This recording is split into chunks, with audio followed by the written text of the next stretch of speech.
Hey everybody, welcome back to Starflag Media Gaming.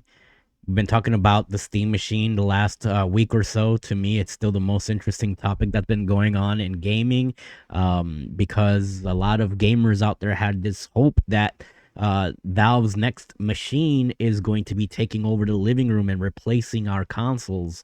It'll take the place where Xbox has failed. It'll be competitive to the Switch 2 and the PlayStation 5. And the more that Valve talks about the Steam Machine, the more I realize this thing is not what gamers have thought it was going to be. In fact, it's more going to be priced along. The biggest thing right now is price point, right? And it's looking more and more like it's going to be priced expensive, like a PC. And yeah, and we're the more Valve talks about it, the more the line. So we're gonna go ahead and take a look here at this article. This is from the Gamer, and it's coming from the podcast of the Friends second podcast, I believe it's called. Yeah, let's go ahead and take a look at this article here from the Gamer. And it starts off really just as I've been saying, this product is probably going to be a very niche product for Steam users, Steam dedicated hardcore user base. But for the rest of mainstream gaming, this thing is just going to be, it's going to be akin to like the Steam Deck versus the Switch 2. Yeah, the Steam Deck is selling, it's sold what, 4 to 5 million units lifetime to date. And the Switch 2 is approaching 19 million by the end of fiscal year, and it's only been out a few months versus the Steam Deck that's been out for years. So I see the same thing happening with this new Steam machine. It's going to sell a few million units, but it's going to be in line with a PC. And yeah, the article, as you can see here, it says, "Don't expect the Steam machine to be cheap when it launches," Valve says. I want everybody to pause there in 1 second and just let that part sink in. Valve says. Yeah, so it starts off here, says, "For all the hullabaloo about Valve being unable to count to three, the company made us look like fools a few weeks ago when it announced three pieces of hardware: the Steam Machine, a portable PC that can plug into a TV like a console; the Steam Frame, Valve's entry to the VR market; and a new Steam controller." It continues, "Of that trio, the Steam Machine is perhaps the most fascinating reveal. After all, one of the biggest things console gaming has going for it is the ability to plug the piece of hardware into your TV and begin playing. Even more fascinating than the premise of being able to take a Steam library and play it on your big screen TV is just how much the whole thing will cost.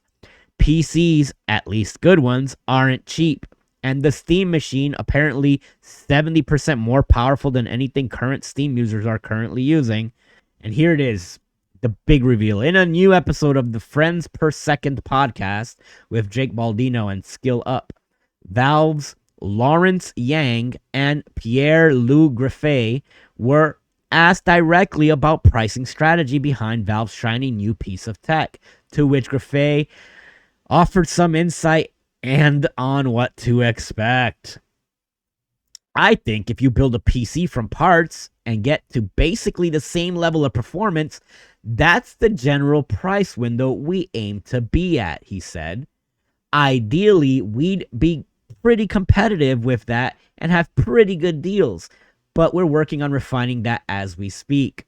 And right now is just a hard time to have a really good idea of what the price is going to be because there's a lot of different things and a lot of external things." Pause right there.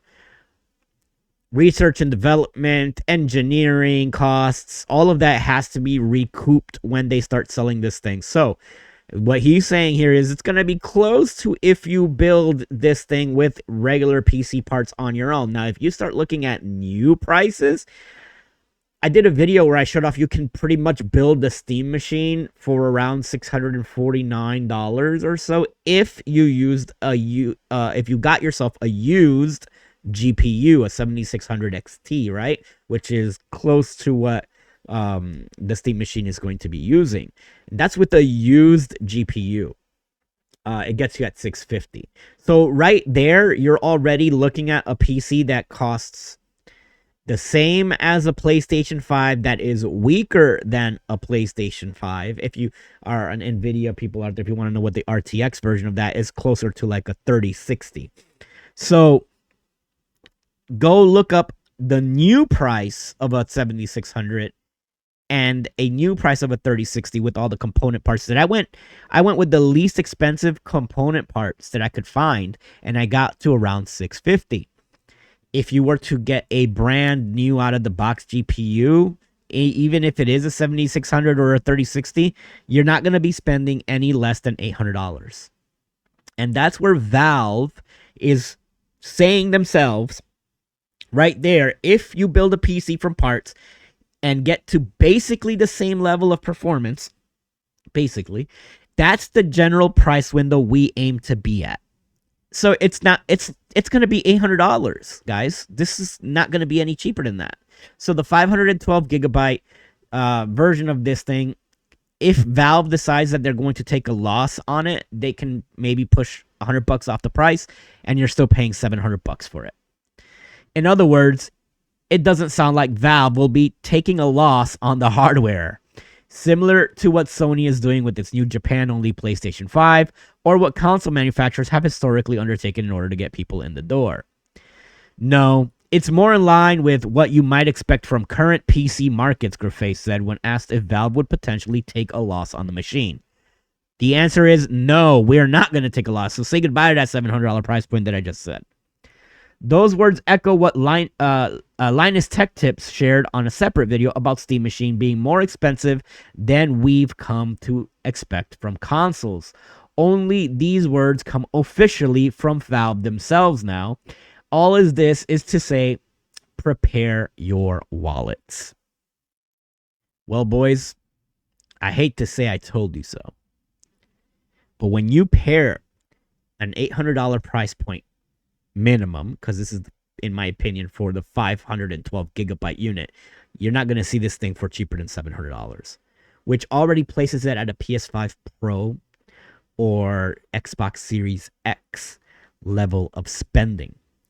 For a system, console, PC, hybrid, whatever you want to call it, that is less powerful than a PS5 Pro, hell, less powerful than a PS5, more or less, a 5-year-old console.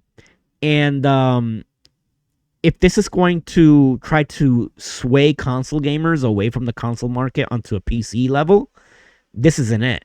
Because there's no reason to go over to PC when the next consoles are right around the corner. The next Xbox, whether you want to pick it up or whatever the price point that may be, is rumored to be revealed in 2026. The PlayStation 6 has been talked about, probably coming out in 2027.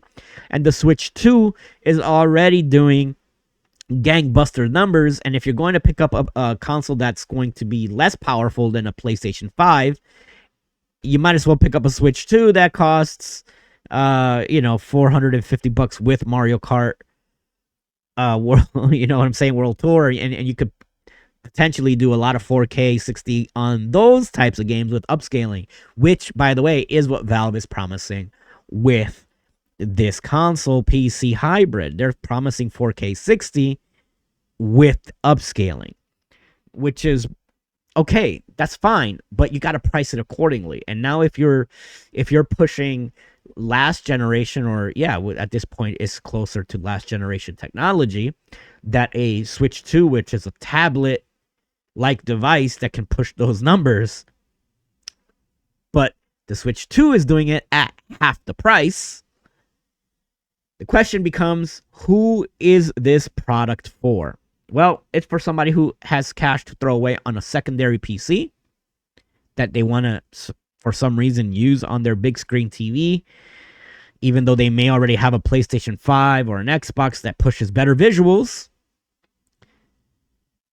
It's definitely for those Steam enthusiasts who want to take this thing apart and mod it and do other things with it.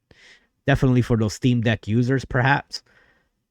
Those who have giant Steam libraries who don't want to play it on the Steam Deck with better performance and don't want to move their PC. Again, it's secondary PC. But remember, this thing is also not going to be in stores. So far, we haven't heard anything about a retail presence. It's not going to be sold on Amazon. The first Steam Machine, Steam controllers, they certainly weren't sold on Amazon, and those were flops. And it's going to be sold directly to Steam through Steam. So that means that your market is very niche. It is very centered, and it is a product for Steam fans. And there are millions of Steam fans out there. There's not a problem with that. But the narrative that quickly spread across the internet, oh my God, yes, finally, Valve is going to save us. Well, turns out not really. They are focused on the PC market, and this thing's going to be priced accordingly like a PC. And on the lowest end, on the 512 gigabyte model, it's probably going to be $750 to $800 in my opinion. That's probably where the parts are, and according to Valve, that's where the PC parts will fall in line with if you purchase them. And then the 2 terabyte model, it's gonna have to be $1,000. Let me know what you guys think. Leave a like, share, comment, subscribe if you haven't already. We're almost at 4,000 subscribers, and we've got a little bit over a month left. So I think we're gonna hit very soon. I want to thank everybody for joining me here at Starflag Media, and as always, I will catch you guys in the next video.